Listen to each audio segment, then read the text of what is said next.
একটা স্টুডেন্টের জন্য আদর্শ একটা রুটিন কেমন হওয়া উচিত? একটা জিনিস ফলো করলে আর কিচ্ছু লাগে না। প্রতিদিন যদি কোনো স্টুডেন্ট আর কোনো সময় যদি বই নাও ধরে সে প্লাস পাবে বা সে ভালো রেজাল্ট করবে, এটা কনফার্ম। মূল কথা হলো যে তার স্কুলের পরে আর কোনো কাজ থাকবে না, কোনো পড়ার কোনো সিস্টেমই থাকবে না। এই মোবাইলকে যেহেতু আমি বাদ দিতে পারবো না এই জেনজি থেকে, সেই জন্যই কিন্তু আমি একটা সিস্টেম নিয়ে আসছি। সেটা তাহলে কিন্তু ছেলে মেয়েদের পড়াশোনার খরচ মনে করেন যে 90% বাদ চলে গেল। সুমন রেজা একজন শিক্ষক এবং উদ্যোক্তা, যার হাত ধরে প্রতিষ্ঠিত হয়েছে বাংলাদেশের ইউটিউব কেন্দ্রিক সবচেয়ে বড় educational platform technique easy education. 3 মিলিয়নেরও বেশি সাবস্ক্রাইবার যুক্ত তাদের এই প্ল্যাটফর্মে আছে 40,000-এরও বেশি ভিডিও, যার মাধ্যমে প্রতি মাসে 10 লক্ষেরও বেশি শিক্ষার্থী নিয়মিত বিনামূল্যে শিক্ষা গ্রহণ করছেন। শিক্ষাকে আরও সহজ ও আধুনিক করতে তিনি উদ্ভাবন করেছেন বাংলাদেশের প্রথম পূর্ণাঙ্গ ডিজিটাল সহায়ক বই, যেখানে কিউআর কোড স্ক্যান করলেই সাথে সাথে টপিক অনুযায়ী ভিডিও চলে আসে, যার মাধ্যমে শিক্ষার্থীরা সহজেই শিখতে পারেন। টু সেন্স পডকাস্টের আজকের এই এপিসোডে আমরা সুমন ভাইয়ের কাছ থেকে জেনেছি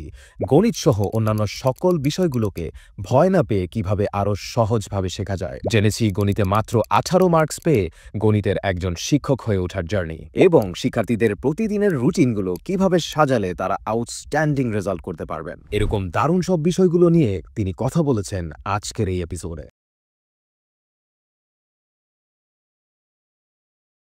আসসালামু আলাইকুম everyone, welcome to Two Sense podcast. আমাদের চ্যানেলে বড় একটা সংখ্যক অডিয়েন্স হচ্ছে স্টুডেন্ট। সো আমি জানি না আজকে আপনিও দেখছেন, আপনি স্টুডেন্ট হয়তো হতে পারেন, কমেন্ট করে জানাতে পারেন। তো আমাদের এই স্টুডেন্টদের অনেকগুলো সমস্যা তারা ফেস করে। এটার মধ্যে থাকে হচ্ছে আমি আমার স্টুডেন্ট থাকা অবস্থায় কিভাবে আর্ন করতে পারবো, আমি স্টুডেন্টশিপ যখন আমার শেষ হয়ে যাচ্ছে তখন আমি কি একটা বেটার ক্যারিয়ার পাবো কি না। আবার এই পড়ালেখা করতে করতে করতে সামনের দিনে অনেক সময় কোয়েশ্চেন সে যে সিজিপিএ নাকি স্কিল, আবার এটা থেকে বের হওয়ার পর বলে যে তুমি আরও বড় হও, এখন বিয়ের সাথে সময় হয় নাই। তো স্টুডেন্টদের এই প্রবলেমগুলো, তাদের মনের কথাগুলো, সেই সব কিছু নিয়ে আজকের এপিসোড। আর আজকের এপিসোডে আমরা এই প্রবলেমগুলোর সলিউশন কী হতে পারে সেটা নিয়ে ডিসকাস করব সুমন রেজা স্যারের সাথে। সুমন ভাই, welcome to Two Sense podcast. ধন্যবাদ আমাকে এখানে আমন্ত্রণ জানানোর জন্য। আপনার ফার্স্টে একটু আগে বলবেন আপনার প্ল্যাটফর্ম সম্বন্ধে, আপনি কী পরিমাণ স্টুডেন্টদের পড়িয়েছেন, এবং আমরা জানি ইউটিউবে আপনার এত বড় একটা প্ল্যাটফর্ম, ওভারঅল পুরোটা একটু যদি বলতেন আমাদের অডিয়েন্সের জন্য প্লিজ ভাই। আমি আসলে চেষ্টা করেছি যে ছাত্রছাত্রীরা যাতে বিনামূল্যে পড়াশোনা করে, সেই চেষ্টাটা আমি সব সময় করে এসেছি। আমার লাইফের একেবারে প্রথম থেকে চেষ্টা করছি এবং মানুষের উপকার করার। আপনি যদি মানুষের উপকার করেন তাহলে কিন্তু দেখবেন যে অটোমেটিকলি আল্লাহর তরফ থেকে আপনার কাছে কিন্তু উপকারে চলে আসবে।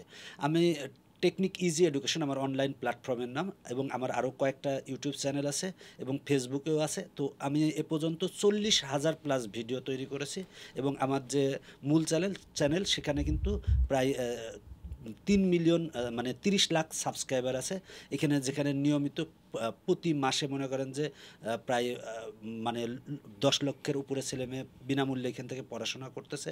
এবং আমাদের এই প্ল্যাটফর্মে প্রায় কয়েক কোটি ছেলে মেয়ে বিনামূল্যে পড়াশোনা করছে। এই পড়াশোনাটাকে সহজ করার জন্যই আমার যত রকম পরিকল্পনা আমি সেই অনুযায়ী কাজ করছি। ভাই, এখন পর্যন্ত আপনি অনেক স্টুডেন্টস পড়িয়েছেন, তো সবচেয়ে বেশি চ্যালেঞ্জেস স্টুডেন্টসদের মধ্যে আপনি কি দেখেছেন? প্রথম সমস্যা যেটা মনে হয় সেটা হলো যে স্টুডেন্টদের যে আসলে একটা বেসিক নিডস থাকে, যে তাদের একটা জিনিস দরকার বা একটা জিনিস প্রয়োজন, এগুলো আসলে স্টুডেন্ট এরা বাবা মার কাছ থেকে অনেক সময় নিতে অনেক হেজিটেশন ফিল করে, অনেক চিন্তা করে যে আরে ভাই বাবার কাছ থেকে চাবো, মায়ের কাছ থেকে চাবো। কিন্তু তাকে যদি আমরা একটা সুন্দর একটা সলিউশন দিতে পারতাম, তাকে যদি একটা সুন্দর 2 ঘন্টা 3 ঘন্টার একটা পার্ট টাইম জব দিতে পারতাম, অনেক পজিটিভ একটা কাজ করতো।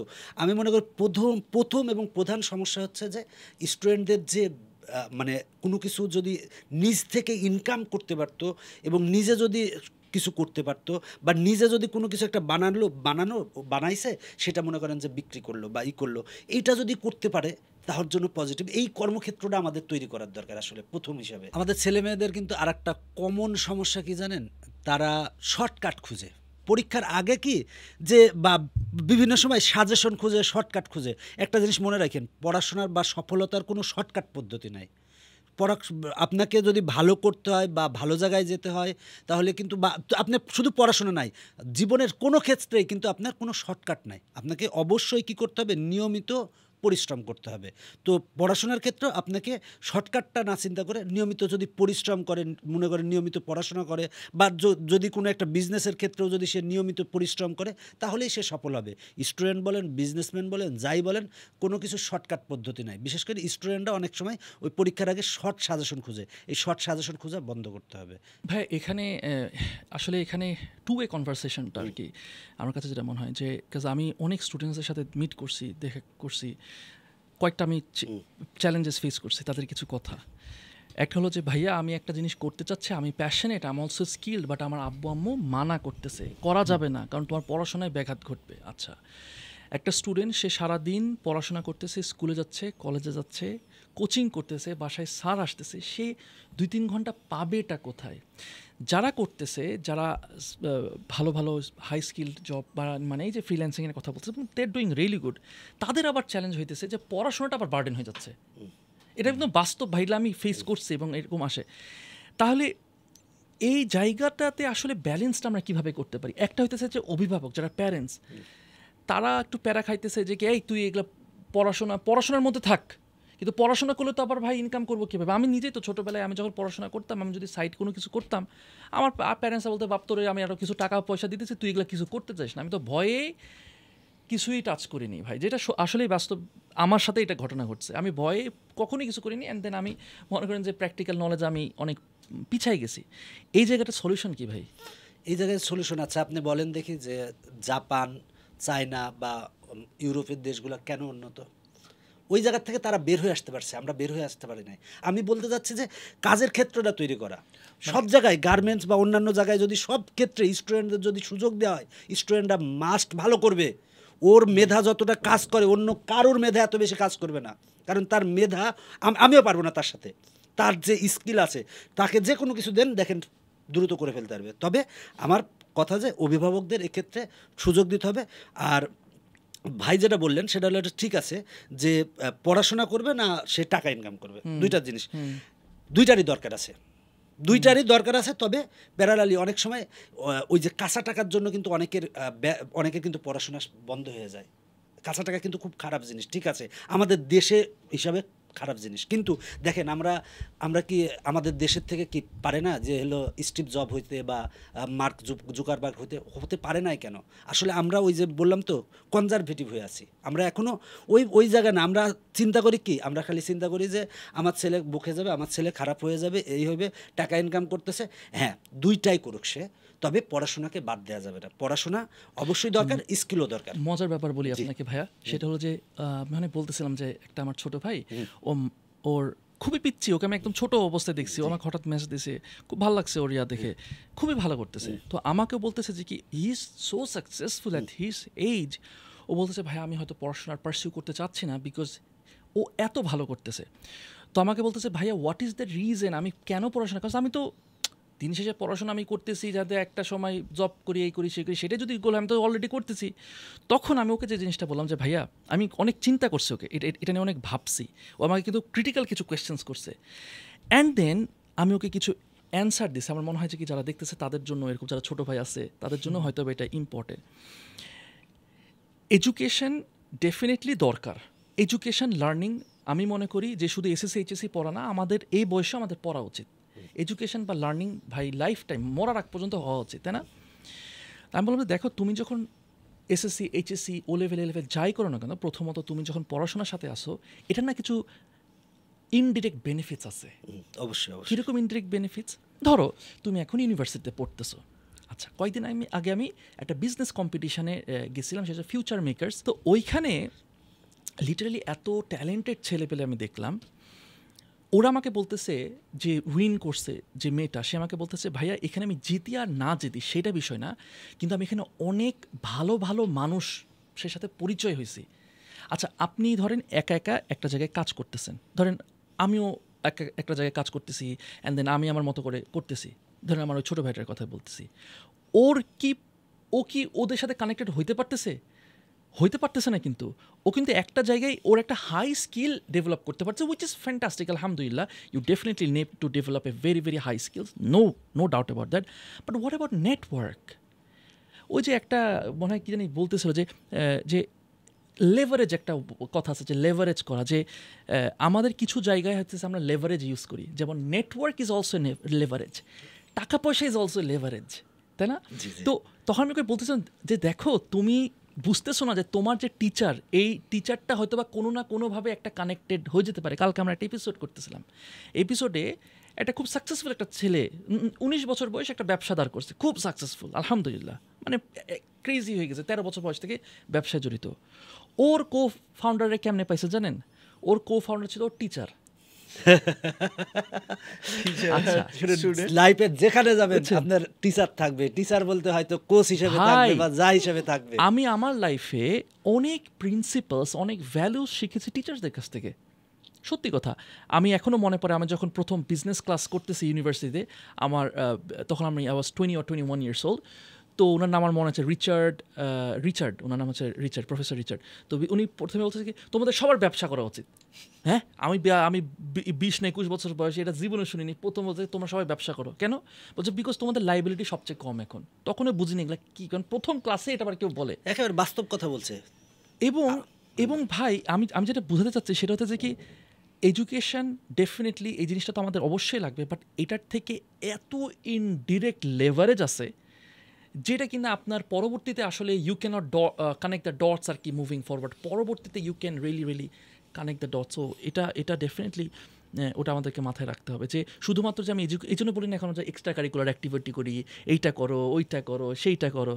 কেন বলতেছি? যাতে করে আমি যেন এখন, আগে চিন্তা করতাম, একটা যুগ ছিল যে শুধু আমরা একভাবে চিন্তা করতাম, এখন আমাদেরকে একটু হোলিস্টিক্যালি চিন্তা করতেছে সবভাবে। আচ্ছা, মানে এটা বাস্তবিক আপনাকে মেনে নিতে হবে যে সে অনেক টাকা ইনকাম করতেছে, সব করতেছে, সাথে তার কিন্তু নেটওয়ার্ক বা পড়াশোনাটা কিন্তু দরকার আছে। আপনি আরেকটা জিনিস বলেন যে সেকেন্ড লেফটেন্যান্ট হয় আমাদের আর্মিতে, জি, সেকেন্ড লেফটেন্যান্ট হয় কিন্তু ইন্টার পাস করে, পরবর্তীতে কিন্তু যে তাকে কিন্তু আর সে কিন্তু পরবর্তীতে জেনারেল, মেজর জেনারেল অনেক বড় পদে চলে যায় না? সেনা একেবারে সেনা প্রধান হিসাবে চলে। তাদের কিন্তু দেখেন কিন্তু তাদের না পড়াইলে তো হতো, তাদের কিন্তু ভিতরে পড়ানো হয়। অবশ্যই আমি বলবো যে হ্যাঁ, স্কিল দরকার, অবশ্যই স্কিল দরকার। একেবারে আপনার ক্লাস 1 থেকে 5 থেকে স্কিল শিখান, ও যা করতে চায় তাই শিখান, ও নাচতে চায় নাচান, ও যদি দৌড়াইতে চায় দৌড়ান, ও যদি বাদাম বিক্রি করতে চায় করান, কিন্তু আপনি অবশ্যই তার পড়াশোনা ঠিক রাখতে হবে, পড়াশোনাটা ঠিক রাখতে হবে। নাফিস ভাই যেটা বললো খুবই বাস্তব কথা বলেছে। ইন্টারেস্টিং ভাইয়া। না মানে স্টুডেন্টদের যে আর্নিংয়ের একটা ভালো সুযোগ দরকার, এই ব্যাপারে আসলে কোনো কোয়েশ্চেন নাই, কিন্তু আপনার চোখে এইটাই কি একমাত্র প্রবলেম কিনা? সবচেয়ে বড় যে সমস্যা আছে সেই সমস্যাটা আগে সলভ করা দরকার। একটা ছেলে মানে 16 বছর 20 বছর পড়তেছে, আমাদের যে এডুকেশন সিস্টেমটা, এই সিস্টেমটা আমি পরিবর্তন করে দিতাম, একেবারে পরিবর্তন করে দিতাম যে ভাই তোমার গদ বাঁধা কিছু পড়ার দরকার নাই, তুমি 10 ঘন্টা বা 5 ঘন্টা তুমি যে স্কুলে পড়ো, কলেজে পড়ো বা ভার্সিটিতে পড়ো, যাই পড়ো, তুমি 8 ঘন্টা থাকবা, 8 ঘন্টার মধ্যে তোমার পুরোটা প্র্যাকটিক্যাল হবে, তুমি বাস্তব প্র্যাকটিক্যাল লাইফ হবে। তার মধ্যে 4 ঘন্টা থাকলো তোমার প্র্যাকটিক্যাল লাইফ, 2 ঘন্টা তুমি খেললা, 2 ঘন্টা তুমি কোনো কিছু তৈরি করলা। ওকে, যেমন জেলখানাতেও কিন্তু বিভিন্ন কিছু তৈরি করা হয়। তো আমার ছাত্রছাত্রীরাও যদি প্রতিনিয়ত যদি ওই স্কুলেই যদি কোনো কিছু তৈরি করে কন্ট্রিবিউট করলে কি ওইখানকার একটা পার্সেন্টেজ সে যদি পেত, মনে করেন যে সে বেতের একটা চেয়ার তৈরি করতেছে বা পাট দিয়ে সে সুন্দর একটা ব্যাগ তৈরি করতেছে, অনেকের অনেক ক্রিয়েটিভিটি থাকতে পারে, সে রোবট তৈরি করতেছে বা বিভিন্ন কিছু তৈরি করতেছে যেটা আমরা বিদেশে রপ্তানি করতে পারবো। তো আমাদের মূল যে জিনিসটা সেটা হলো আমাদের এডুকেশন সিস্টেম চেঞ্জ করতে হবে, কারণ আমাদের এডুকেশন সিস্টেমটা হচ্ছে গদ বাঁধা নিয়ম রয়েছে। আমরা যদি কারিগরি সিস্টেমের দিকে যাই এবং সাথে যদি বললামই তো যে 10 ঘন্টা থাকুক 8 ঘন্টা থাকুক, এর অর্ধেক টাইম তাকে দিতে হবে যে একেবারে প্র্যাকটিক্যাল জ্ঞান, আর অর্ধেক টাইমে সে কিছু খেলাধুলা করবে এবং বাকি টাইমটা সে ওই বিভিন্ন কিছু তৈরি করবে। আর আমাদের এডুকেশন সিস্টেমে কিন্তু এরম আছে যে সে স্কুলে যাচ্ছে, স্কুলের পরে কি টিচারের কাছে পড়তেছে, আবার বাসায় এসে পড়তেছে, ওর কোনো সময়ই নাই। মূল কথা হলো যে তার স্কুলের পরে আর তার কোনো কাজ থাকবে না, কোনো পড়ার কোনো সিস্টেমই থাকবে না। স্কুলের পরে যে সে বাসায় কোচিংয়ে যাবে বা অন্য শিক্ষকের কাছে যাবে ওটা বাদ, এবং সে যে কাজটা করবে সে বাসায় টিচার রাখবে ওটাও দরকার নাই, স্কুলেই সব হয়ে যাবে, স্কুলে যে প্র্যাকটিক্যালটা হবে। এখনকার রিলসের যুগে কি ছাত্রছাত্রীদের আরেকটা কমন প্রবলেম কি, তাদের রুটিনের ঠিক নাই বা মেনটেন করতে পারে না। মনে করেন যে সারাদিন রিলস দেখতেছে বা ওই যে অনেক সময় কি ওই বিভিন্ন টিচারের কাছে যাচ্ছে, এইখানে যাচ্ছে, ওদের কিন্তু একটা নির্দিষ্ট রুটিন নাই। এটা কিন্তু একটা খুবই একটা কমন, মানে অনেক ছাত্রছাত্রীরা এটাতে কিন্তু অনেক প্রবলেমের মধ্যে পড়তেছে। তাহলে ভাই আপনার কাছে এখন আমার প্রশ্ন যে একটা স্টুডেন্টের জন্য আদর্শ একটা রুটিন কেমন হওয়া উচিত? একটা স্টুডেন্টের জন্য আদর্শ রুটিন একটা জিনিস ফলো করলে আর কিচ্ছু লাগে না। সে যদি শুধুমাত্র জাস্ট 10টার সময় ঘুমাইতে পারে আর ভোর 4টার সময় উঠে নামাজটা পড়ে যদি সে 2.5 থেকে 3 ঘন্টা পড়তে পারে, আর কিচ্ছু লাগে না। যে কোনো স্টুডেন্ট যদি সারা বছরে যে মনে করেন 9-10-এ পড়ে বা একাদশ দ্বাদশে পড়ে, প্রতিদিন যদি কোনো স্টুডেন্ট 3 ঘন্টা করে বা 2.5 ঘন্টা করে সকালে পড়ে, আর কোনো সময় যদি বই নাও ধরে, সে প্লাস পাবে বা সে ভালো রেজাল্ট করবে, এটা কনফার্ম। কেন? কেন বলতে, ও যে প্রতিদিন 2 ঘন্টা করে পড়তেছে। আপনি নিজে বলেন তো যে একদিন সারা রাত সারাদিন পড়লো, 24 ঘন্টা পড়লো বা 18 ঘন্টা পড়লো, এরপরে 1 মাস 2 মাস খোঁজ নাই। রেগুলার রুটিন অনুযায়ী সে যদি রাত 10টায় ঘুমাই গেল আর ভোর 4টায় উঠে ও যদি ওই নামাজ পড়ার পরে ওইখানে যদি 2.5-3 ঘন্টা পড়ে, আর তার কোনো কিছু রুটিন দরকার নাই। এরপরে সে যদি যা করুক, তবে অবশ্যই নামাজটা যদি সে নিয়মিত কন্টিনিউ করে তাহলে পজিটিভ 5 ওয়াক্ত নামাজ পড়লো, আর জাস্ট ওই সময়টা যদি সে প্রপারভাবে কাজে লাগাতে পারে। কিন্তু আমাদের তো ছেলেমেয়েরা আসলে এই যুগে এসে তো আসলে ওই 10টায় ঘুমাইতে পারে না আসলে, কিন্তু ওই ঘুমটা দরকার। বাচ্চা আমাদের অভিভাবকরা যদি ওইটা তৈরি করে, ওই বিষয়টা তৈরি করে, দেখেন কিন্তু প্রতিটা যারা 7টার সময় অফিসে যায়, তারা চাকরিজীবীরা, ওরা কিন্তু 11টার মধ্যে ঘুমায় যায়। আমরা স্টুডেন্টরা কেন পারতেছে না? তারা চেষ্টা করলেই পারবে, জাস্ট কী করতে হবে, জাস্ট মনে করেন যে ওই আমাদের অভিভাবকদের কি করতে হবে, ঠিক 10টার মধ্যে 9:30টার মধ্যে খাওয়া দাওয়া শেষ করে লাইট টাইট বন্ধ করে মোবাইল টোবাইল সব সুইচ বন্ধ করে বাস রেখে দিয়ে সে ঘুমায় যাবে, 4টার সময় ঘুম থেকে উঠবে। আমার এখানে একটা আই হ্যাভ মাই 2 সেন্স বা ওপিনিয়ন। সেটা হলো যে আমার মনে হয় যে কি এই জিনিসটা প্যারেন্টসদের থেকে শুরু হওয়া উচিত, স্টুডেন্টসদের থেকে না। কারণ স্টুডেন্টস বা বাচ্চারা প্যারেন্টস যা করে সেটাই শিখে। অবশ্যই, তাই না ভাই? যদি প্যারেন্টসরা রাত 10টার সময় বা ঘুমানোর সময়, এবং we are all guilty of this, আমরাই তো রিলস দেখি, আমরা কি স্টুডেন্টসদেরকে বলবো ঘুমানোর সময় দেখেছি আমি নিজে বসে বসে রিলস দেখতেছি। বাচ্চা তো ভাবতেছে এটার মধ্যে খুব দারুণ কিছু আছে, যে কি এটাই নরমাল। জি জি। মাঝে মাঝে আমার বাচ্চা অনেক সময় বলে ফেলে যে খাওয়ার সময় তুমি কেন ফোন দেখতেছো, ওই বলতেছে যে তুমি ফোন বন্ধ করো, রাইট?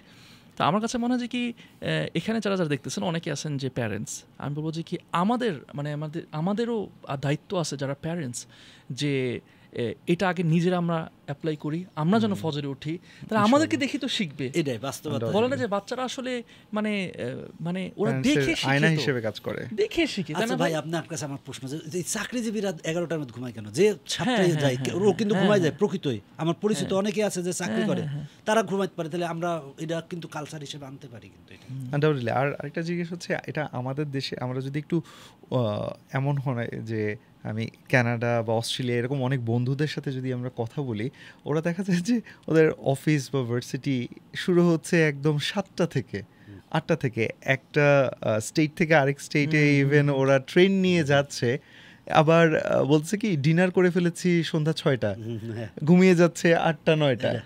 এখন ইয়েস, অ্যাজ এ হোল হয়তো বা জিনিসটার একটা পরিবর্তন দরকার। আর রিয়েলি অ্যাপ্রিসিয়েট যে আপনি এই জায়গাটা অ্যাড্রেস করছেন, বিকজ একটা স্টুডেন্ট সকালবেলা যেটা তার মাথায় ঢুকবে সারা দিন আসলে ওই পড়ে, আমরা একটা কালচার এখন তৈরি হয়ে গেছে কিন্তু সারা রাত জেগে পড়তে হবে, সারা রাত জেগে পড়তে হবে। হ্যাঁ, মা একটা কিছু বানিয়ে দিচ্ছে অথবা সে নিজে বানিয়ে কফি খায় বা যেটা খায়, সারা রাত ধরে পড়তে হবে তাহলে ঢুকবে। ওয়াইরাস নবী সাল্লাল্লাহু আলাইহি ওয়াসাল্লাম দোয়া করতেছেন যে তার উম্মতদের জন্য যেন সকালবেলাটায় আল্লাহ বারাকা দেন। সো এই জিনিসটা থ্যাংক ইউ সো মাচ যে আপনি অ্যাড্রেস করছেন। আচ্ছা, আরেকটা জিনিস আমার কাছে বলা আছে যে আচ্ছা, এই যে ক্যাডেট কলেজে এত ভালো রেজাল্ট করে কেন? দেখেন কিন্তু ক্যাডেটদের কিন্তু ওদের কিন্তু নির্দিষ্ট রুটিন অনুযায়ী, এমনকি পরীক্ষার দিনেও কিন্তু ওদের কিন্তু ওই যে পিটি প্যারেড এগুলো করা লাগে পরীক্ষার দিনেও। তো ওদের কিন্তু ওই যে নির্দিষ্ট টাইম অনুযায়ী উঠে আসে, সব একটা নিয়মিত রুটিনের মধ্যে যায় তারা।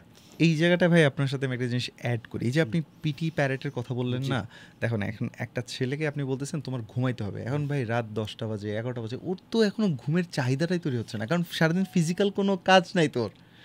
ভাই স্টুডেন্ট বলেন আমাদের সবারই আসলে এই রুটিন লাইফটা মেনটেন করে একটা প্রবলেম।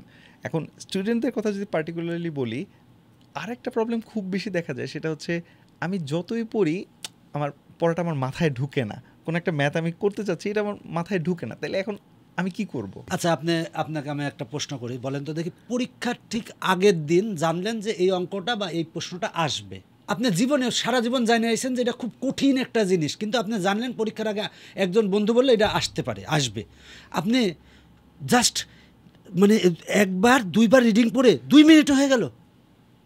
আরে ভাই, কেমনে সম্ভব? এই দেখেন, একটা বই আপনি পুরা রিভিশন দিয়ে পরীক্ষার একদিন আগে রিভিশন দিয়ে ফেলতেছেন, অথচ আগে এক চ্যাপ্টার পরীক্ষা দিলে আপনি বলতেছেন আমি পরীক্ষা দিতে পারবো না। এক চ্যাপ্টার পরীক্ষা দিলে আপনার মনোযোগ আসতেছে না, বাট আপনি বলেন এবার যে পরীক্ষার আগে সে কিভাবে তার একেবারে পুরো বই রিভিশন দিচ্ছে, কিভাবে সম্ভব? কিভাবে? এটা জাস্ট একটাই জিনিস, সেটা হলো সেই সময় তার মাথায় অন্য কোনো কিছু খেলে না, তার মাথায় একটা জিনিস খেলে, আমার কাল পরীক্ষা, আমার মোবাইল ধরা যাবে না, ধরা যাবে না, আমার কালকে পরীক্ষা, নাহলে আমি ফেল করবো বা আমার মান সম্মানের প্রবলেম হবে। তখন কিন্তু তার মেধাটা একবারে ওইভাবেই কাজ করে যে আমাকে এটা পড়তে হবে, কালকে তো পরীক্ষা, এটা আসবে, সুতরাং আমি এটা ভালো করে দেখবেন যে আসল কথা হলো মনোযোগ। আমাদের ওই সময় মনে করেন একটা প্রশ্ন এখন যদি আমার লাগে 2 ঘন্টা 3 ঘন্টা, ওই সময় আমার 2-3 মিনিটে হয়ে যাচ্ছে, কারণ একটাই, জাস্ট ওই সময় ফুল মনোযোগ কাজ করে, ওই সময় খেতে ডাকলেও খেতে ইচ্ছা করে না, এবং মনে হয় যে কীভাবে সময়টা কেটে গেল। আর অন্য সময় এসে পুরো একটা চ্যাপ্টার পরীক্ষা দিলাম আর বলবে যে না আমি পারবো না, বা অন্য দিন পরীক্ষা নেন স্যার, এগুলো বলে। আসলে ভাই, একজন স্টুডেন্ট সে এখন চাচ্ছে একটা রুটিন লাইফ কাটাতে, সে খুব ফোকাসড ওয়েতে পড়ালেখা করতে চায়, কিন্তু তার মোবাইলটা যখন তার কাছে আছে, দেখা যাচ্ছে একটা নোটিফিকেশন আসতেছে, তার ফোকাসটা হারিয়ে যাচ্ছে, সরে যাচ্ছে। এখন আপনার প্ল্যাটফর্মে ভাইয়া দেখা যাচ্ছে এখানে 40,000 আপনারা ভিডিও করে রাখছেন, এত মানুষকে অনলাইনে শেখাচ্ছেন, কিন্তু দিন শেষে তো ভাইয়া ফোনেই তাকে যেতে হচ্ছে। আচ্ছা, এটা ফোন একটা জিনিস ভালো করে বোঝেন, এখনকার যুগ হচ্ছে জেনজি, তারা কিন্তু দেখেন, কিন্তু তাদের মানে হয়ে গেছে কি, মানে তাদের মধ্যে মাথার মধ্যে মিশে গেছে যে মোবাইল এখন দরকার, কারণ 20 সালে করোনা গেছে, তারপরে মনে করেন যে 21 সাল 20 সাল গেছে মোবাইলের পিছনে, তারপরে কি নতুন কারিকুলামে এসে কিন্তু সে মোবাইল আসক্তি বাড়ছে, মানে এই টানা মনে করেন 5 বছর ধরে সে মোবাইল চালাচ্ছে। এখন আপনি হঠাৎ করে কি মোবাইল বাদ দিতে পারবেন না। কোনো অভিভাবককে আপনি মোবাইল নিয়ে নিক, দেখেন বাচ্চা কি প্রবলেমে পড়ে।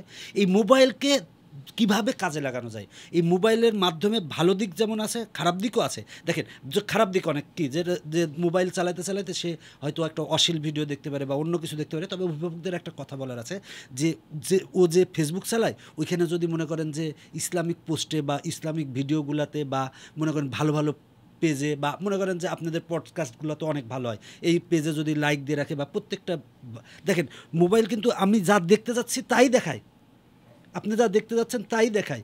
সুতরাং মোবাইলকে আপনি বাদ দিতে পারবেন না, সুতরাং নির্দিষ্ট একটা সময় বেঁধে দেন।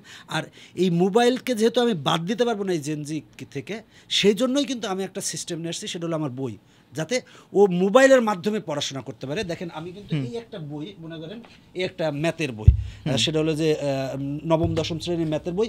এই বইটার জন্য আমি 1220টা ভিডিও তৈরি করছি, মানে এখানে কিন্তু 1220টা QR কোড আছে। দেখেন, এখানে কিন্তু প্রতিটা পোস্টের সাথে সমাধান আছে, সমাধানের সাথে কিন্তু একটা QR কোড আছে। জাস্ট সে যদি মনে করেন যে মোবাইল তো চালাচ্ছে, সে মোবাইলকে আপনি বাদ দিতে পারবেন না তাকে। সুতরাং ওই মোবাইলকে রেখেই কী করে ভালো করা যায় সেই চিন্তার থেকে আমি এই বই তৈরি করছি। সেটা হলো যে যাতে সহজে, এবং নামও দিয়েছি ইজি ম্যাথ, ইজিতে যাতে খুব সহজে পড়তে পারে। জাস্ট সে পড়াশোনা করে, মোবাইল চালায়, মাঝে অভিভাবক যদি বসে থেকেই তাকে 2 ঘন্টা 3 ঘন্টা আমার এই বই থেকে পড়াই, positive, just QR code scan করবে, স্যার একজন শিক্ষক এসে দেখবেন যেগুলো বুঝাই দিচ্ছে সুন্দর করে। আমি এই সিস্টেমটা নিয়ে আসছি এই কারণেই, যাতে ছেলেমেয়েরা মোবাইল ওর কাছ থেকে তো নিতে পারবেন না, ওর কাছে মোবাইল থাকবে, মোবাইলের মাধ্যমে সে পড়াশোনা করবে। সুমন ভাই, আপনি এডুকেশন নিয়ে কাজ করতেছেন, আপনার 4টা বিজনেস। জি। সো একটা হচ্ছে আপনার কোচিং, জি, একটা হচ্ছে আপনার পাবলিকেশন, জি, পাবলিকেশন, একটা হচ্ছে আপনার অনলাইন এডুকেশন প্ল্যাটফর্ম, যেটা আর একটা অনলাইন ই-কমার্সও আছে। জি। আচ্ছা, সো আপনি একটু আমাকে বলবেন যে আপনার এই বিজনেসের জার্নিটা শুরু হলো কিভাবে ভাইয়া? আমি বিজনেস জার্নিটা শুরু করছি আসলে ওই টিউশনির থেকে। আমাদের দেশে তো আসলে টিউশনি ছাড়া কিছুই নাই, তো আমরা যদি ওই কালচারটা চেঞ্জ করতে পারি তাহলে পজিটিভ। আমি টিউশনির থেকেই শুরু করছি। আমি 2008 সালে ওই অফলাইন কোচিং দিই। আমার যখন অনেক স্টুডেন্ট আমার কাছে পড়তে চাই, তখন আমি অফলাইন কোচিং সেন্টার দিই। আপনার কাছে স্টুডেন্টরা কেন আসতো? আমি মনে করেন যে গণিত সহজভাবে পড়াইতে পারতাম। আচ্ছা, আমরা একটা সূত্র জানি, কি সরল মুনাফা I = PRN। হ্যাঁ, এই সূত্রটা আমরা জানি সরল মুনাফার ক্ষেত্রে সূত্র। তো আমি ওই আয় হচ্ছে সরল মুনাফা আর পি হচ্ছে কি আসল। তো এরকম থাকতো যে 20% হার মুনাফায় এত টাকার, মানে নির্দিষ্ট আসল কত টাকা এটা নির্দিষ্ট বলা থাকতো না, বলতো যে 20% হার মুনাফায় এত টাকার 5 বছরের সুদ কত বা 5 বছরের মুনাফা কত। তো আমি স্টুডেন্টকে এইভাবে পড়াতাম, দেখো যে পি মানে তো আসল, তুমি তো বুঝবা না, তা তুমি তখন মনকে প্রশ্ন করবা, এই মন কত টাকা? মন যদি বলে যে 5,000 টাকা, তাহলে ওইটা ধরবা আসল। এইভাবে আমি কিন্তু মজা করে পড়াতে পারতাম যে মুনাফার হার। আমি তখন কিন্তু বলতাম এটা কিন্তু গলার হার না, মুনাফার হার। আবার যখন পিথাগোরাসের আমি যখন উপপাদ্য পড়াতে যাচ্ছি, আমি তখন মজা করে বলতেছি এটা কিন্তু পিথাগোরাস আঙ্কেলের উপপাদ্য। মজা করে যদি আপনি কোনো কিছু আপনার বাচ্চাকে বা কাউকে যদি পড়ান, তাহলে কিন্তু এটা সবাই নিবে, ভালো লাগবে তার কাছে পড়তে। গল্পের মাধ্যমে গল্পের চলে বা কোনো কিছুর সাথে কানেক্ট করে যখন আপনি ওকে বোঝাবেন, তখন কিন্তু ভালো বুঝবে। এটা বাস্তবতা, এটাই। ইন্টারেস্টিং। সো ওই জায়গা থেকে আপনার গণিত আপনার কাছে স্টুডেন্টরা পড়া শুরু করে। আর তখন কি আপনি স্টুডেন্ট ছিলেন নাকি কি? না, আমি তখনও স্টুডেন্ট ছিলাম। তখনই আমি একটা জায়গায় বিকেলে একটা স্কুলের জায়গা ভাড়া নিয়ে আমি ওই অফলাইনে পড়া শুরু করি, যেহেতু আমার কাছে অনেক মানুষ পড়তে যাচ্ছে, তখন আমি পড়ানো শুরু করি। আপনি তখন কোথায় পড়তেন ভাইয়া? আমি তখন আমি 2005-06 সেশনে ঢাকা ইউনিভার্সিটির মৃত্তিকা, পানি ও পরিবেশ বিজ্ঞান বিভাগে ভর্তি হয়েছিলাম, যেহেতু গণিত পাইনি। তারপরে আবার আমি 6-7 সেশনে আমি পরিসংখ্যানে ভর্তি হই। যখন সাবজেক্টের নাম ছিল পরিসংখ্যান, প্রাণ পরিসংখ্যান ও তথ্য পরিসংখ্যান। তো আমার যেহেতু গণিতের প্রতি ভালোবাসা ছিল, আমি পরিসংখ্যানে সেকেন্ড ইয়ার পর্যন্ত পড়ার পরে আমি পরবর্তীতে আমার কাছে গণিত অন্যরকম একটা চাহিদা ছিল। আর পরিসংখ্যান যেহেতু গণিত অনেক কিছুতেই আছে, কিন্তু আমার কাছে গণিতে অন্যরকম একটা ভালো লাগা কাজ করতো। এই জন্য আমি পরবর্তীতে আমি প্রাইভেট ইউনিভার্সিটিতে গণিতে ভর্তি হই। আর আমার বাচ্চা হয়েছে, যে বাচ্চার নামও রাখছি গণিত। হ্যাঁ, আমার বাচ্চা আমি এতই ভালোবাসি গণিত। তো গণিতের বাবা মানে আপনি, যাই হোক, এই যে গণিতের প্রতি যে আপনার এই ভালোবাসাটা ভাইয়া, এই ভালোবাসাটা শুরু কোথা থেকে? আসলে শুরু কি, আসলে আমি যখন ক্লাস 6-এ পড়ি, তখন কিন্তু আমি গণিতে প্রথম সাময়িক পরীক্ষায় আমি মাত্র 18 পেয়েছিলাম। আমার বাবা ছিল শিক্ষক, কিন্তু 18 পেয়েছে। আমার বাবার বাসায় নিয়ে এসে আচ্ছা রকম মারিছে, মানে আমার মাথার থেকে পা পর্যন্ত এমন মার দিছে। আর আগে তো কিছু হইলে মার দিত লাঠি দিয়ে, তো মার দিয়ে একেবারে গা হাত পা ফুলে গেছে। এরপরে আমাকে একেবারে বলে দিল, প্রতিদিন তুমি 2 ঘন্টা বসে গণিত করবা। তো আমি ওই প্রথম সাময়িক পরীক্ষার পরে আমি তো প্রতিদিন, বাবা যেহেতু বলছে, আর আমার বাবা প্রতিদিন খোঁজ নিত আমি 2 ঘন্টা গণিত করছি নাকি। এই যে খোঁজ নিত, আমি ঠিক তার 4-5 মাস পরে গণিতের প্রতি আমার এত ভালো লাগা তৈরি হতো, কারণ আমি প্রতিদিন গণিত করতেছি। গণিত করতে এরপরে আমার গণিতের প্রতি এমন একটা ভালো লাগা কাজ করছে কি, ওই যে প্র্যাকটিস করতেছি, ভালো লাগতেছে, পারতেছি। আসলে গণিতে কিন্তু ম্যাজিক বলে কিছু নাই, আসলে প্র্যাকটিস করতে হবে, সূত্রগুলো মুখস্থ করতে হবে। আমরা সূত্রগুলো মুখস্থ করিনি। আমরা যদি নিয়মিত সূত্রগুলো মুখস্থ করি এবং বারবার প্রতিদিন প্র্যাকটিস করলে দেখবেন যে আপনার কাছে ভালো লাগা তৈরি হয়ে যাবে। ওই যে তখন থেকে তৈরি হয়েছে। এরপর থেকে আমি গণিতে সব সময় 99 বা 100 সব সময় আমি গণিতে প্রতিটা পরীক্ষায় পেয়ে এসেছি এবং আমার কাছে গণিত ভালো লাগছে। আপনার ছোটবেলার কথা যদি একটু বলতেন। আপনার সাথে আমার প্রিভিয়াসলি একটু কথা হচ্ছিল যে আপনি বলতেছিলেন এমন একটা গ্রাম থেকে আমরা উঠে আসছি, আমি একেবারে অজব পাড়াগাঁয় থেকে উঠে আসছি, যেখানে মনে করেন যে বিদ্যুৎ আসছে অনেক পরে এবং গ্রামে মনে করেন অভাব কাকে বলে আমি দেখছি। আপনাদের কোন জেলা, কোন গ্রাম? এটা কুষ্টিয়া জেলার দৌলতপুর উপজেলার ফিলিপনগর ইউনিয়ন, একেবারে মানে ইন্ডিয়ার কাছাকাছি একটা জায়গা। এবং ওইখানে মনে করেন যে বললাম তো মানুষের সেই সময় কিন্তু মানুষের অনেক অভাব ছিল, এখন না মানুষের অনেক সচ্ছলতা। আমি নিজে দেখছি বা নিজে আমি অনেক সময় গরু চড়াইছি। আমার নিজেদের বাসায় কিন্তু গরু ছিল। আসলে আমি গরু চড়াইছি, গরুর দুধ কি বলে দহন করা সেটা করছি। তারপরে মনে করেন গরুর জন্য ঘাস কাটা সব কিছু আমি লাইফে করছি। এমনকি মাছ, মানে স্কুলের পরে আমি মাছ ধরতে যাইতাম। মাছ ধরা খুব আমার পছন্দ ছিল, মাছ ধরা। তারপরে মনে করেন ক্যারাম খেলা, ফুটবল খেলা, এগুলো খুব করতাম, পছন্দ করতাম। আমার শৈশবটা অনেক মানে পরিশ্রম করেই গেছে আমি। আর কারণ আমার বাবার ফ্যামিলিতে সব জায়গায় আমি অভাব দেখছি এবং মানুষের কষ্ট কাকে বলে আমি দেখছি। অনেক মানুষ না খেয়ে থাকছে, এটাও দেখছে। এখন না মানুষের অনেক সচ্ছল, কিন্তু আমি অনেক পরিশ্রম করে, অনেক স্ট্রাগল করে এই লাইফ পর্যন্ত আসছি। একটা পরিশ্রমের মাধ্যমে মানুষের সফলতা আসে আসলে। তো সুমন ভাই, গণিতের প্রতি এই ভালোবাসাটা শেষ পর্যন্ত আপনাকে ঢাকাতে নিয়ে আসলো। ঢাকা ভার্সিটি আপনি 2বার চান্স পেয়ে ছেড়ে দিলেন গণিত পান্নাই দেখে। প্রাইভেট ইউনিভার্সিটিতে আপনি পড়লেন, আলহামদুলিল্লাহ। এই একটা জিনিসের প্রতি এত পরিমাণ লেগে থাকা, সেটা যে এক সময় আপনাকে এরকম একটা বিজনেস দিল, মানে ভালোবাসার জিনিস শেষ পর্যন্ত বিজনেসে কনভার্ট হয়, যেটা নিয়ে আপনি লেগে থাকতে পারতেছেন। আপনার এই ওভারঅল বিজনেসটার একটু যদি আমাদের কাছে শেয়ার করতেন, এখানে কি হচ্ছে এবং মানে এই যে আপনি কাজগুলো করতেছেন এটা কেন, মানে আপনি যেন দিন শেষে কিছু বই বিক্রি করতে পারেন, কিছু স্টুডেন্টকে পড়াইতে পারেন, আসলে কি ভাই প্লিজ? আসলে আমি যতই হোক বিজনেসের পিছনে আসার মূল কারণ কি, আমি গণিত ভালো বুঝি বলে। আমি যদি গণিত ভালো না বুঝতে পারতাম তাহলে কিন্তু আমি বিজনেস এত ভালো করতে পারতাম না। যদি ভালো বিজনেস করতে চাই তাহলে গণিত ভালো জানতে হবে। আমার কিন্তু একটা ডায়লগ আছে, সেটা হলো গণিত শক্তের ভক্ত নরমের জম। আপনি যদি গণিত শক্ত হাতে নিয়মিত চর্চা করেন তাহলে গণিতে ভালো হবেন, আর যদি দুর্বলভাবে করেন তাহলে গণিতে আপনি খারাপ করবেন। এটাই বাস্তবতা। আমার হচ্ছে 4টা প্রতিষ্ঠান, যে 4টা প্রতিষ্ঠানের মধ্যে আমার অফলাইন যে কোচিং সেন্টার সেটার নাম হচ্ছে টেকনিক টিচিং হোম। আর এটা 2008 সাল থেকে আমি মানে স্টার্ট করছি। আমি যদি 5 সাল থেকে টিউশনই করাইছি, 2008 সাল থেকে স্টার্ট করে এখন রানিং। এটা মিরপুর শেওড়াপাড়ায়। এখানে কিন্তু টোটাল আমার কোচিং সেন্টারে 36টা ক্লাসরুম আছে এবং এখানে হিউজ পরিমাণ টিচার্স। এখানে আমার 4টা প্রতিষ্ঠানে কিন্তু আমার 200+ টিচার এবং স্টাফ জব করে। আচ্ছা, আর একটা জিনিস সেটা হলো যে আমার অফলাইন প্রতিষ্ঠান, আর অনলাইন যেটা আছে টেকনিক ইজি এডুকেশন, যেটা টেকনিক ইজি এডুকেশনে কিন্তু যেটা আমি বললাম যে আমাদের 3 মিলিয়ন সাবস্ক্রাইবারের একটা চ্যানেল আছে, তাছাড়া আরও অনেকগুলো চ্যানেল আছে এবং যেখানে মনে করেন যে 40,000+ ভিডিও তৈরি করা আছে, সেটা হলো টেকনিক ইজি এডুকেশন। এবং এখানে আমাদের মানে টার্গেটে একটা যে সবাই বিনামূল্যে পড়াশোনা করুক। আমার সরি, আপনি আপনার প্রতিষ্ঠানগুলো বলতেছিলেন মাঝখানে, আপনারা এই ইউটিউবের জার্নিটা কেন শুরু করলেন? আমরা ইউটিউবের জার্নিটা শুরু করার কারণ হচ্ছে যে আমি 2015 সাল থেকে ইউটিউবিং শুরু করছি। আসলে আমি যখন অনেক জায়গায় ক্লাস নিতাম, বা আমার দেখা যাচ্ছে সব স্টুডেন্ট চাইতো যে আমি ক্লাস নেই। এখন আমি তো সব রুমে ক্লাস নেওয়া সম্ভব না, 36টা রুম। সেই সময় তো সিডির যুগ ছিল। তো আমি যে কাজটা করছিলাম কি, ওই সিডি তৈরি করে আমি সব সিডি চালাই দিতাম আর একজন করে দাঁড় করে রেখে যেতাম। তো তখন আমার চিন্তা হলো যে আমি যদি এই সিডির পরিবর্তে আমি যদি এক কাজ করি, সেটা হলো যে আমি যদি অনলাইনে ভিডিও দেই তাহলে সারা বাংলাদেশের মানুষ ফ্রি দেখুক। আমার কাছে ফ্রি দেখে তো অনেকে আসবে। তা আমি তখন থেকে আমরা ভিডিও করা শুরু করি। এই ভিডিও করা শুরু করছি মনে করেন কোনো সময় আর বাদ নাই, এখন পর্যন্ত ভিডিও করতেছি।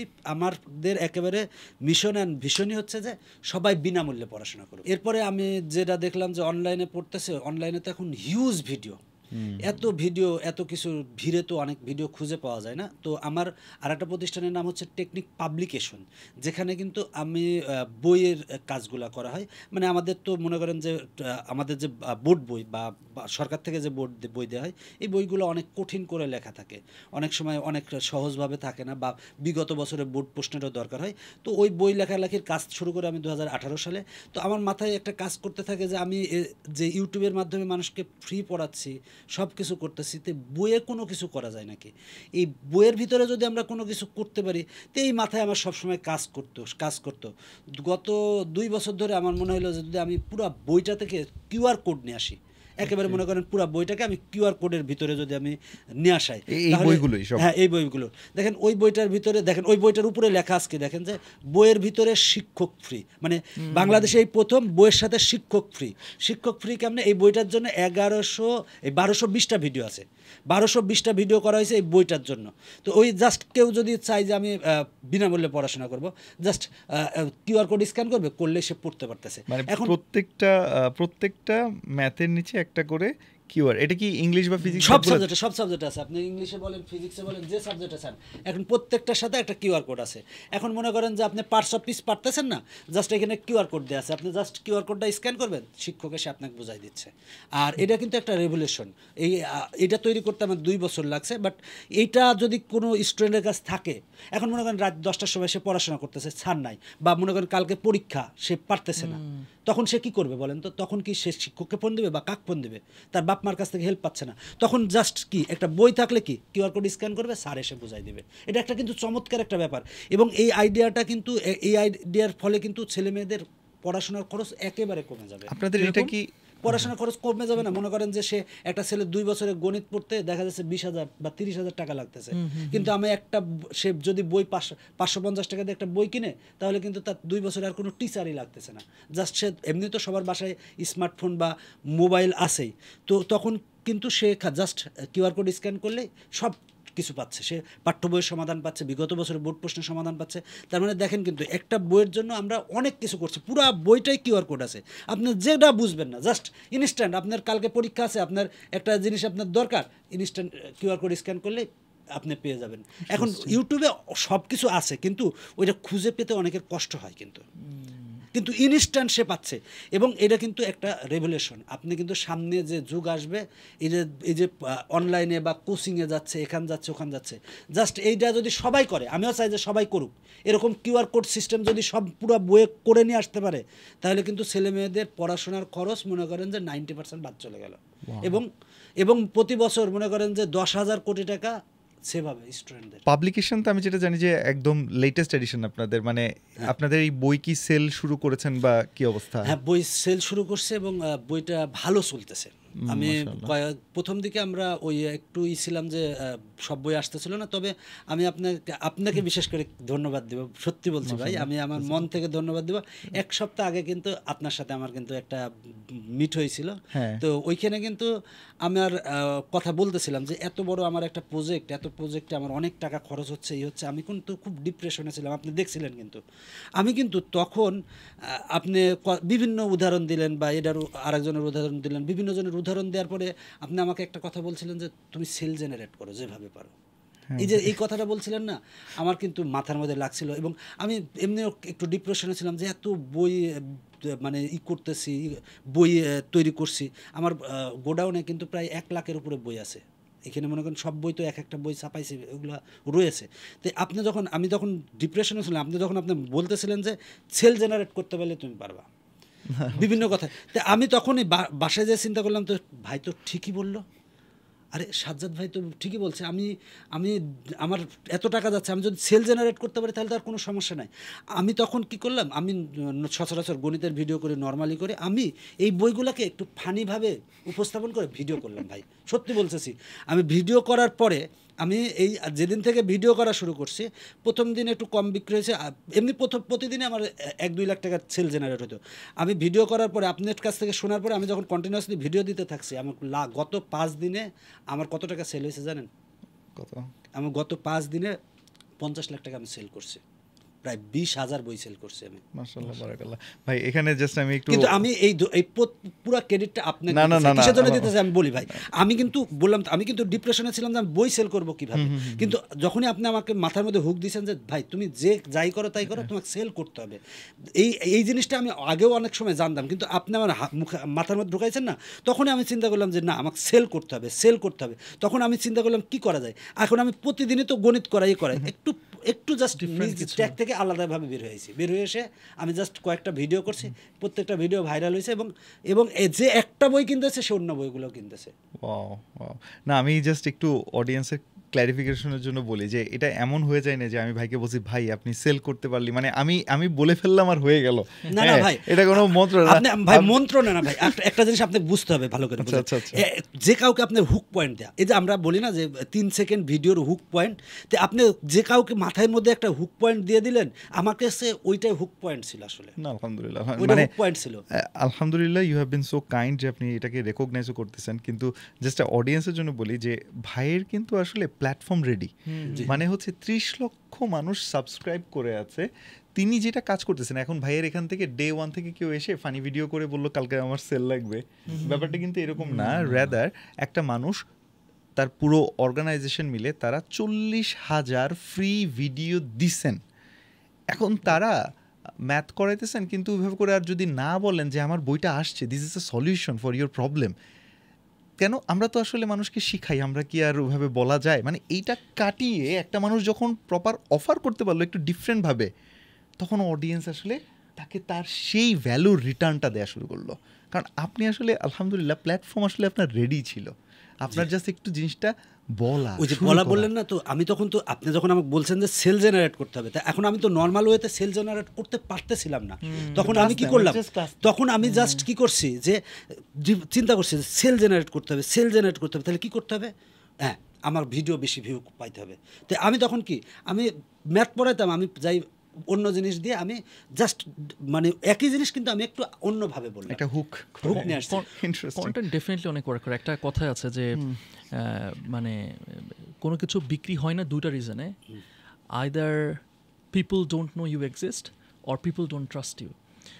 অর্থাৎ হচ্ছে যে আমি যদি এভাবে করে একটু বলি যে মানুষজন জানেই না যে আপনি এক্সিস্ট করেন, জানে যে আপনি এক্সিস্ট করে তাহলে তারা ট্রাস্ট করে না। এখন আপনার প্রথম পার্টটা হয়ে গেছে যেটা হচ্ছে মানুষ আপনাকে ট্রাস্ট করে, ট্রাস্ট হয়ে গেছে, জাস্ট ওই মানুষগুলো জানতো না যে আপনি এক্সিস্ট করেন।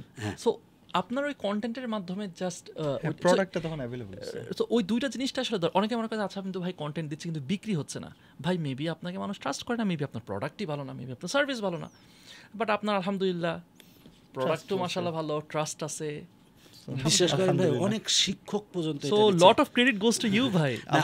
আর আরেকটা জিনিস সেটা হলো দেখেন শিক্ষাক্ষেত্রে কিন্তু রেভলিউশন আগামী 5 বছরে দেখবেন যে অনেক ক্ষেত্রে এরকম আসবে। আর আরেকটা ইন্টারেস্টিং বলি যে আমাদের টার্গেট ক্লাস একেবারে 1 থেকে দ্বাদশ শ্রেণী এবং একেবারে নিয়োগ পরীক্ষার্থী যারা আছে এবং বিসিএস যারা পরীক্ষার্থী আছে সকলের জন্য বই করা। আমরা নবম দশম শ্রেণীর করেছি, সামনে আমাদের অলরেডি চলমান আছে বিসিএস এর ম্যাথ বা নিয়োগ পরীক্ষার্থীদের ম্যাথ এবং এইচএসসি নিয়ে চলমান আছে। আর অলরেডি আমরা কুরআন শরীফের কাজটা করছি অলরেডি, মানে কায়দা এবং আমপারা যেটা আছে ওটা আমরা কাজ কমপ্লিট করছি। এবং আমাদের একটা ইচ্ছা আছে যে যে কেউ যদি বই সংগ্রহ করে যে কোনো একটা বই, অবভিয়াসলি বইটা ভালো কারণ পুরা বইয়ের সাথে শিক্ষক পাচ্ছে, তো আমরা ওই একই ধাঁচে আমরা আমপারা আর কায়দাটা করছি, সামনে কুরআন শরীফটার কাজ করব। তো যে কেউ একটা বই কিনলে আমি আমপারা বা কায়দাটা ফ্রি দিব, আমার তার কথা হলো এটা। মানে it's all about giving value. আর আরেকটা জিনিস দেখেন কিন্তু ওই আমপারা বা কায়দাটা কিন্তু ওই একই স্টাইলে, জাস্ট কিউআর কোড স্ক্যান করবে স্যার এসে বুঝাই দেবে, যাতে কারণ অনেকে তো ভাই আমি ধরতে পারছি সেটা হচ্ছে আপনাদের যে কোম্পানির নাম দিচ্ছেন না টেকনিক, হ্যাঁ টেকনিক, তাও আবার ইজি, মানে আপনার সলিউশন নাকি সলিউশন আছে নাকি টেকনিক আর যে ইজি, মানে আমি এটা মানে এখন ব্যাপারটা অনেকটাই ক্লিয়ার যে এই যে পড়ালেখাকে ইজি করার টেকনিকই আপনি আসলে এই কিউআর কোডের থ্রুতে করছেন। জি আলহামদুলিল্লাহ। এবং বইগুলোর নাম কিন্তু easy math, easy physics, easy chemistry, easy biology, সবগুলোর কিন্তু নাম ইজি। দেখেন আমাদের সময় এগুলো থাকলে ভালোই হতো না, আপনাদের সময় থাকলে তো আরো পড়াশোনা সব সামনে আসবে ভাই, এটা মনে করেন। এবং একটা জিনিসটা চিন্তা করে রাখেন যে এটা সামনে রেভলিউশন তৈরি হবে, এটা শিক্ষাক্ষেত্রে একটা রেভলিউশন তৈরি হবে। একটা মানে অভিভাবকের, ঢাকা শহরের একটা অভিভাবকের খরচ কত আপনি বুঝেন একটা বাচ্চার জন্য? একটা বাচ্চা 9 10-এ পড়ে বা ইন্টারে পড়ে, তার মিনিমাম হলেও তার পিছনে প্রায় 10 থেকে 20,000 টাকা খরচ আছে মান্থলি। হ্যাঁ মান্থলি। আপনি বুঝেন স্কুলের বেতন ওই যাই বলুক বেতন 2 থেকে 3,000 টাকা দেওয়া লাগে, আবার ওই কোচিং ফি দেওয়া লাগে, টিচার ফি দেওয়া লাগে। আপনি হিসাব করে দেখেন, আপনি খরচ অনেক কষ্টেই। কিন্তু যদি মানে অভিভাবকের এই বাড়তি চাপের কারণে অভিভাবকদেরও কিন্তু অনেক প্যারা লাগতেছে, কিন্তু এরকম বই যদি সবাই করে, যদি অভিভাবকদের কাছে পৌঁছে দেয় তাহলে অনেক পজিটিভ। আর তার কিন্তু আর কোনো খরচ লাগতেছে না, একটা বইয়েই কিন্তু সে সব কিছু কাভার করতেছে। পুরো পাঠ্য বইটাই যারা ভালো পড়ায় ভারত তাদেরকে নিয়ে সরকার যদি পুরো বইটাই যদি কিউআর কোড সিস্টেম করে দেয় যে হ্যাঁ সে স্কুলে যাচ্ছে, স্কুলে যে বুঝতেছে না, বাসায় এসে জাস্ট পাঠ্য বইটা কিউআর কোড স্ক্যান করলে সুন্দর ভালো টিচার এসে বোঝাই দিচ্ছে, যেমন আমরা করছি। এই জিনিসটা তাহলে আর দরকারই নাই, তাহলে একটা স্টুডেন্টের খরচ আরও পজিটিভ হবে একেবারে সুন্দরভাবে। মাশাআল্লাহ ভাই, আপনি মানে খুব সুন্দর, খুব সিম্পল কিন্তু খুব মানে ইফেক্টিভ একটা আইডিয়া শেয়ার করছেন। হ্যাঁ, এটা যদি সরকার করে, ভালো করে বুঝেন ভাই, সরকার যদি করে তাহলে আমাদের ছেলেমেয়েরা যে কোচিং করতেছে বা বাসায় টিচার রাখতেছে ওটা রাখা লাগবে না। তো ও তো জাস্ট ও বই পাইছে, মানে কি বইয়ের ভিতরে সব পাচ্ছে, মানে কি এইটা জিনিসটা একটা গ্রামের একটা বাচ্চা কি অনেক ছেলেমেয়ে আছে বুঝতে পারতেছে না, জাস্ট বাসায় যে, কারণ আপনি দেখেন কিন্তু আপনি এই যুগের জেনজিকে আপনি মোবাইল থেকে দূরে সরাইতে পারবেন না। এই মোবাইলের সফলতা মানে মোবাইলটাকে কাজে লাগিয়েই আপনাকে কিন্তু সামনে পথে এগিয়ে হবে। সুতরাং আগানোর জন্য আপনাকে যে কাজটা করতে হবে, অবভিয়াসলি ওই যেহেতু মোবাইল আছে, জাস্ট কিউআর কোড যদি পাঠ্য বই লাগাই দেয়, তাহলে পাঠ্য বই যদি কিউআর কোড সংযোজন করে দেয়, তাহলে ক্লাসে বুঝে নেয়, বাসায় যেয়ে জাস্ট কিউআর কোড স্ক্যান করে বুঝে ফেললো। অনেক পজিটিভ একটা জিনিস। অলরাইট শোন ভাইয়া, ইনশাআল্লাহ আমরা আশা রাখি যে আমাদের স্টুডেন্টরা ওভারঅল এই কান্ট্রি সবাই ফাইনালি মানে আমরা দারুণ কিছু দেখতে পাবো, ওভারঅল একটা ডেভেলপমেন্ট আসবে। So thank you so much. আর আপনাকেও মানে অনেক ধন্যবাদ যে এইরকম একটা ইম্পর্টেন্ট ডিসকাশনের পার্ট আপনি ছিলেন। ভাই দাঁড়ান, তার আগে আমি নাফিস ভাইয়ের অনেক অনেক ধন্যবাদ যে ভাই আমার সাথে ছিল, কারণ আমি নাফিস ভাইয়ের অনেক ভিডিও দেখে আমি অনেক কিছু শিখছি আসলে। আমি ওই যে করোনার পরে বা করোনার টাইমেও অনেক ভিডিও দেখছি, আমার কাছে ভালো লাগে। আপনার প্রতি অনেক অনেক শুভকামনা, আপনিও মানুষের জন্য অনেক কিছু করছেন আসলে। আল্লাহ অ্যাকসেপ্ট করুক এই কাজগুলো, তার খুশির জন্যই আল্লাহ অ্যাকসেপ্ট করুক, আমিন। সো থ্যাংক ইউ ভাইয়া। সো আপনাদেরও ধন্যবাদ, দেখা হবে পরের এপিসোডে। আসসালামু আলাইকুম।